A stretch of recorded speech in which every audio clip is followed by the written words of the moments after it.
Island. And I wanted to ask this question, and I wanted to go down a little bit about the Federal Reserve, and you can give us a brief summary because it's going to lead into what I want to get to. Why was the Federal Reserve created, and what is the reason for it? Well, that's a more difficult question than it would seem on the surface, because there are several answers to that question depending on who you are and what your perspective is. The official answer, if you ask that question of the Federal Reserve System, or the question of most academics who teach banking and finance in the universities, right out of the textbook, it says that the Federal Reserve System is an instrument of government. They try to avoid the word agency, but the idea they're trying to convince or convey is that it's an agency of the federal government, and it was created in cooperation with the banks to put an end to chaos in the economic system, to put an end to the bank runs and the loss of investors' money, and to stabilize the purchasing power of the dollar. It's expressed in all positive terms. It's the general overtone of those answers is that the Federal Reserve is there for you folks, you say. It's to protect you.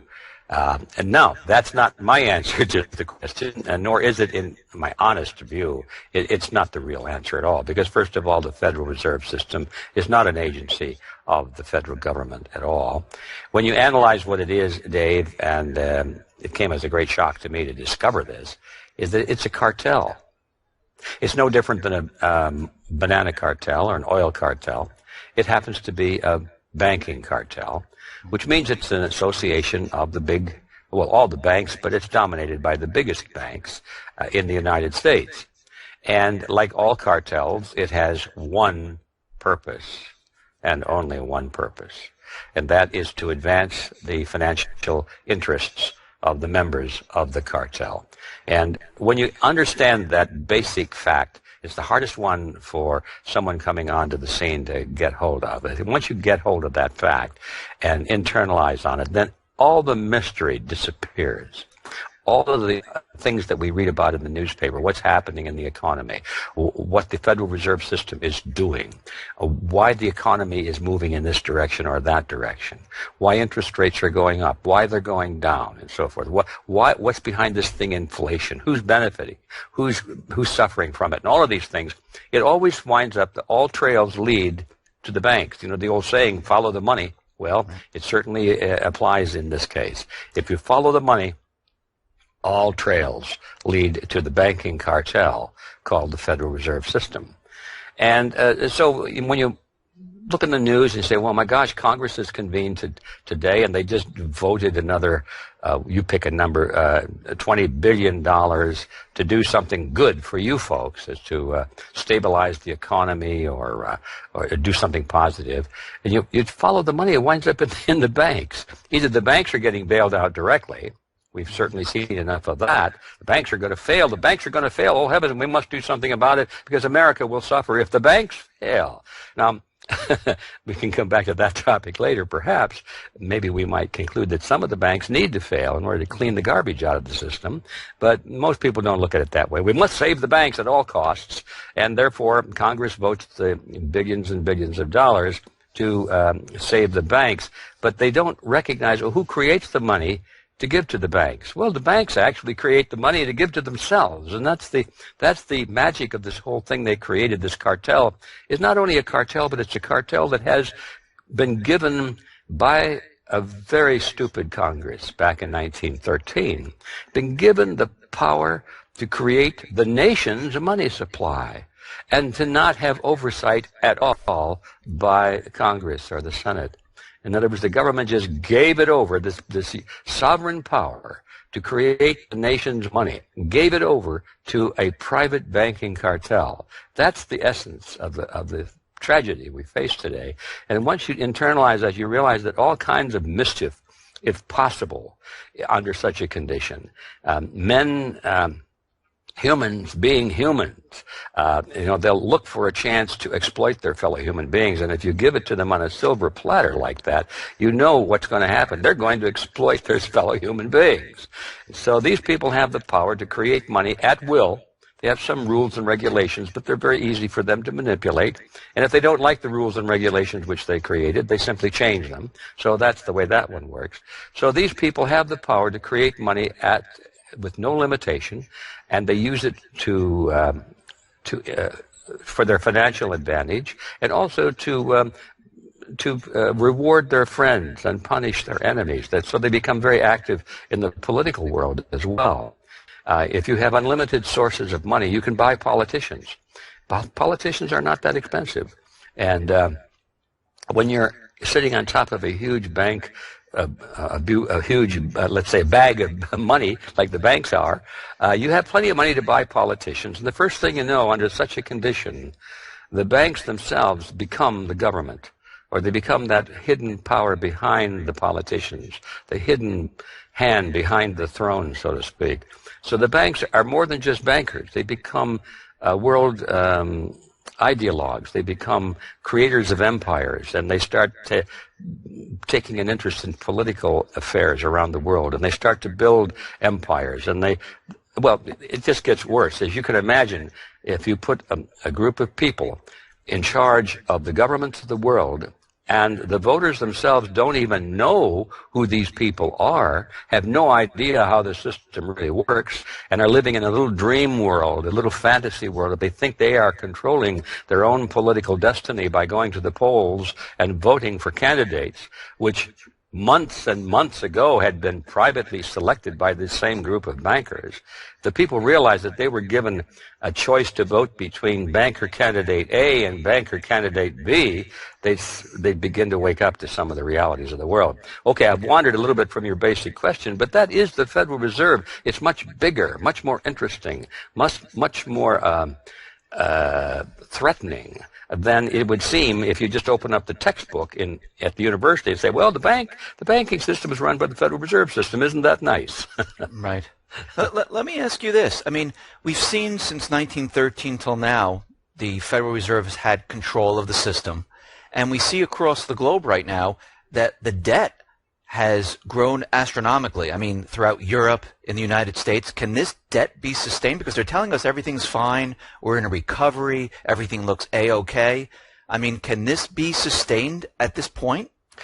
Well, Dave, that's another one of those questions that has different answers depending on who's answering it.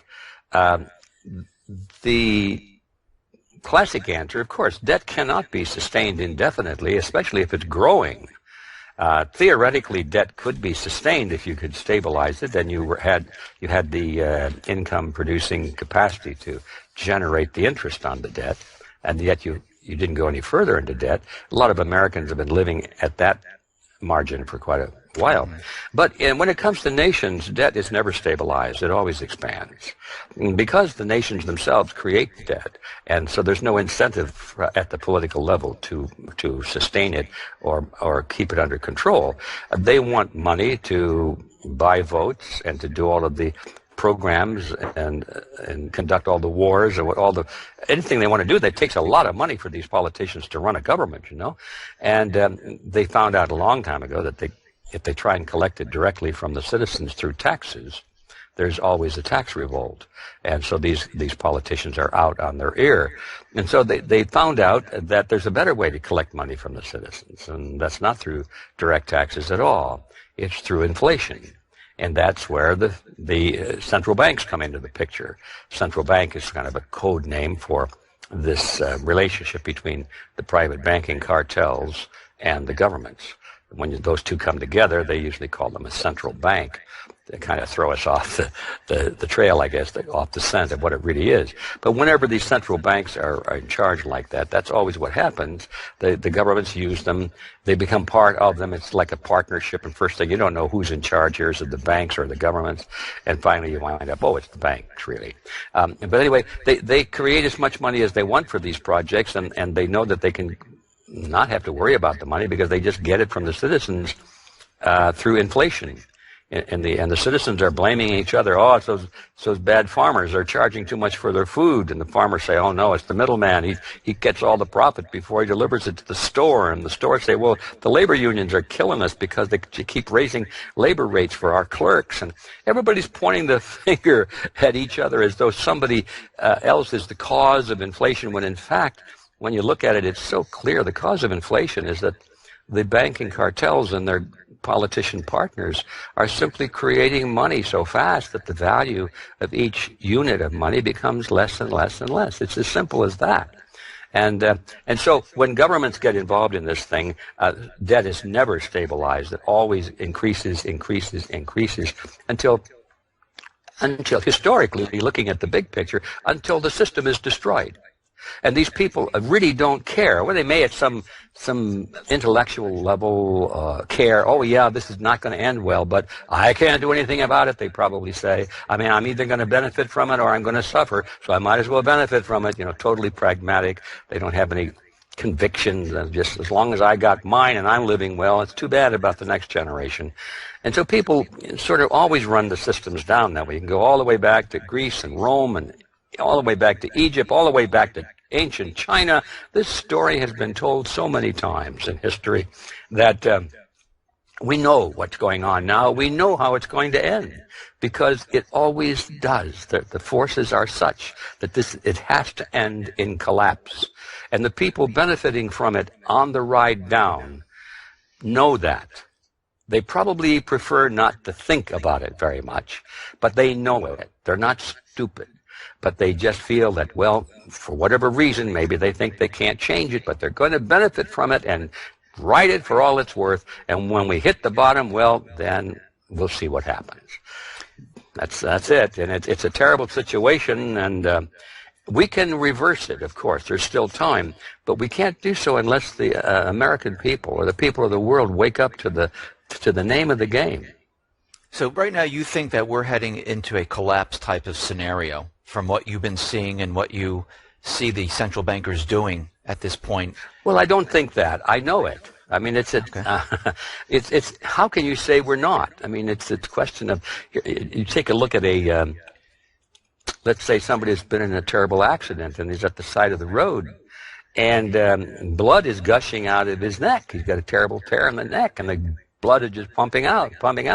And you say, well, do you think that person is going to die if there are no changes? Well, yep, I do. I know he's going to die. You cannot sustain the loss of blood like that continually for very long. And we cannot sustain this hemorrhaging of the value of the purchasing power, which is our economic bloodstream. We cannot sustain that indefinitely. And where that ends up, Dave, the question is, well, what's the nature of collapse? What does that mean? Well, what that means in modern sense, I believe, because the governments are not going to give up. The system will collapse, but the governments will not, see? The governments will merely morph into a totalitarian system where money doesn't mean anything anymore. There will be no free markets. It's a command economy. Everybody will be given a chip or a card of some kind, and you will be given units. It might not even be called money. You'll be given a reward unit, let's say, for your contribution to society, and the more you have kissed up to the leaders, and the more you're in their political party, and the more you support the ruling regime, the more purchase units you get on your card or on your chip. And if you oppose the system, you starve because you don't get any purchase units. And in other words, we're heading into a totalitarian system where money won't mean anything anymore. We'll all be given uniforms to wear, and it'll be like being in the military. There'll be the generals and the lieutenants and the corporals, and then the privates at the bottom, and you'll salute your superiors, and you'll be told what to do, and you better not ask why. You just do it. And those that play the game will be given enough food to eat. They'll be given shelter. They'll be given hard work, of course. Those who rebel and are not interested in that kind of a system will be starved out of it, or they'll be imprisoned and destroyed. That's where we're headed. And it's I mean, I hate to say that. I wish I could, pump some sunshine into the picture and say, well, write your congressman and tell him you're upset about this, and that'll change everything. That's what people want to hear. Right. They want to hear, well, who are you going to vote for? Now, if we could get a good candidate for president, wouldn't that change everything? And they're so childish. They just have so much to learn, and that's our problem. That's the core of the problem. As long as the people still believe in these fairy tales of the political process in which we live, then there's no hope. We're just going to continue going down that slope, and that's the kind of environment that we're going to get into. But now, hopefully, Dave, at the end of the program, we can talk about an alternative plan, something that could be done theoretically to change this, and I believe it can. So we don't have to necessarily say that's the way it's going to be, and I give up. Isn't it terrible? Let's go have a beer and enjoy life while we can. And some people do take that approach. No, there are many things that we can do to change this. Let me ask you this question. I mean, you talk about the government taking control. What happens? How do they get around the Bill of Rights, the Constitution? Like, how are they going to? I know they're chipping away at it, and they're doing whatever they possibly can to kind of remove the right from the people. How are they going to maneuver that? Well, it's an erosion process. The Bill of Rights. Most Americans don't even know what that means. They just know, I got my rights. I got my right to a food coupon or something, I got my rights to health care. I got my rights to be taken care of. I've got entitlements. Those are my rights. They don't understand the real nature of human rights. And when the people lose sight of what principles were the foundation of this system, then the principles are gone. I hate to say it, but the enemies of our system say, the Bill of Rights, the Constitution, just a damn piece of paper, I hate to admit that once the people of this country lose in their heart and their minds an understanding of the principles in the Constitution, then our enemies are right. It's just a piece of paper. It has to be enforced. It has to be defended. You've got a right, everybody says, I've got a right to free speech. But you know what? If you don't stand up for your right, if you don't defend your right, then you don't have it. Somebody will take it from you, and you'll just whimper and say, well, wait a minute, don't I have my right? And they'll laugh at you.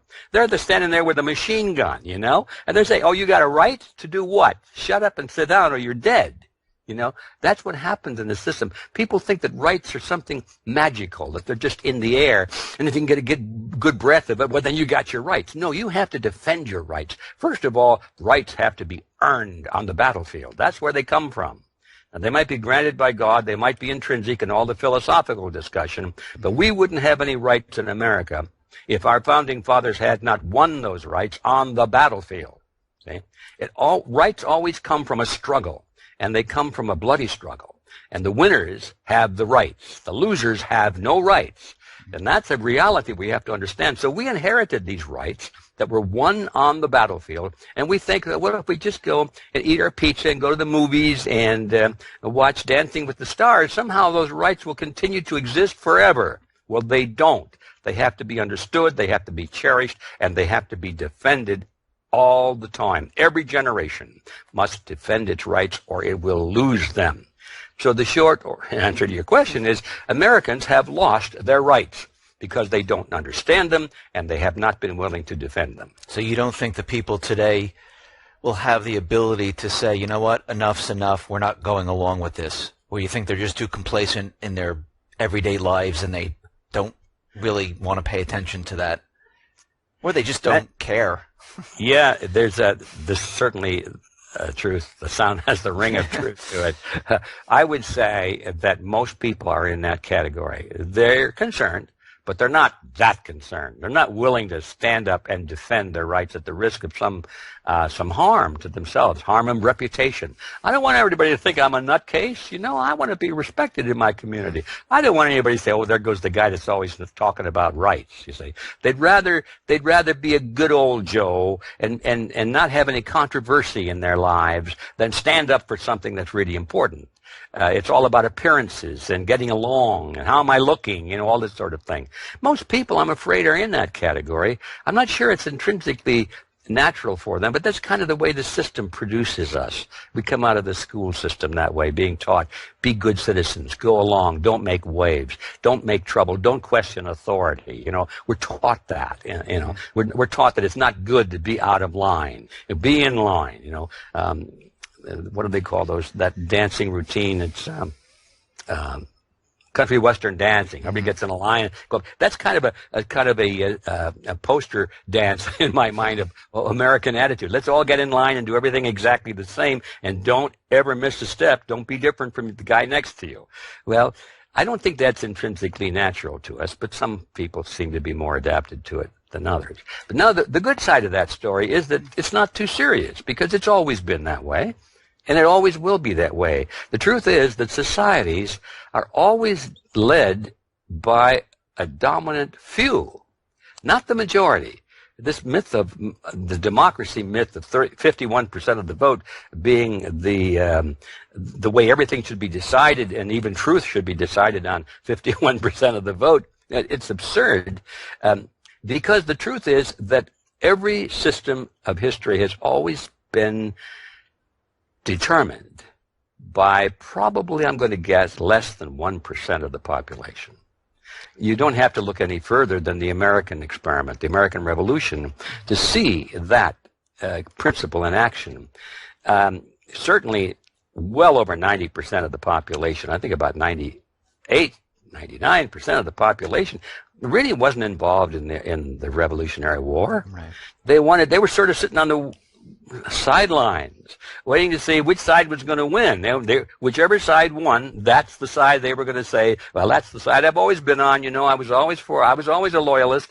I always stood by the crown, and that's what I said from the beginning, And of course, since the revolutionaries won, now, I was against the crown. I became a patriot and so forth. The truth is, a very small percentage of the American people, the Revolutionary War, took part in it and really all out supported the forces of the revolution.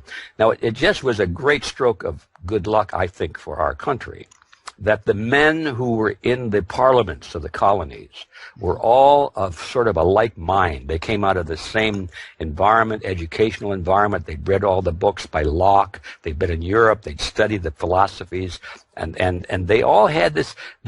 They were fascinated by the growing concept of rejecting monarchy and developing a new system where the people would be the sovereign source of power. That was a new thought, and it happened precisely at that little window of history. And these men that came from the colonies of the United States, it was an amazing coincidence. They were all of pretty much a like mind on that. It was totally different. It had never happened before in history. And it happened here. It happened here amazingly. And in that little group that were in the parliaments, those were governments. Those weren't colonies anymore. Those were now governments, each with their own legislature, their courts, their military system, their taxation. They were little governments. And so they came together, and they had the authority and the power to create a new system, literally create a new system. And when you look at the number of people that were responsible for that, you could almost list them on the fingers of your hands. Mm-hmm. That's how small a group it was that created the American system. So when people tell me, well, my neighbors don't care about this and my neighbors don't care about that, it's of course they don't. But you do. Why don't you be one of those fingers on the two hands that's going to save this system or create a new system? Why don't you step forward and become a new founding father? Why don't you take this responsibility? And when you start thinking along those lines, it's no longer a feeling of desperation that comes over you. It's sort of a feeling of opportunity. And isn't this great that we live in this time when we may be able to build upon what was given to us and now has been pretty well shattered by the forces of destruction, but at least we had a great beta model to draw from. Now we can look back and say, gee, this was great. It was great here, here, here, and here, but here was a weakness. This is how they got into it and put a crack in it, and how they destroyed our rights and so forth. Now we know how to seal that up, and the next time around it's going to be a much better model. I look at it that way. I think we're in these times of rapid change and deterioration can be looked at as a time of opportunity to build upon what we have been given to us in the past. And is this what you're doing with your website, the Freedom Force International? where you're It's exactly what we're doing there, Dave. Freedom Force International is that organization I mentioned before. We created it in, I think it was 2002, and it was built on that principle that we have to create a counterforce. No one has ever done it in history except, as I mentioned a moment ago, almost an accident among those little colonial governments on the North American continent. And that was sort of done accidentally. It just happened. But no one has ever said, let's sit down and consciously create a movement built upon certain principles and just see where it goes. Now, I shouldn't say that no one's ever done it because our enemies have done it. Karl Marx did it.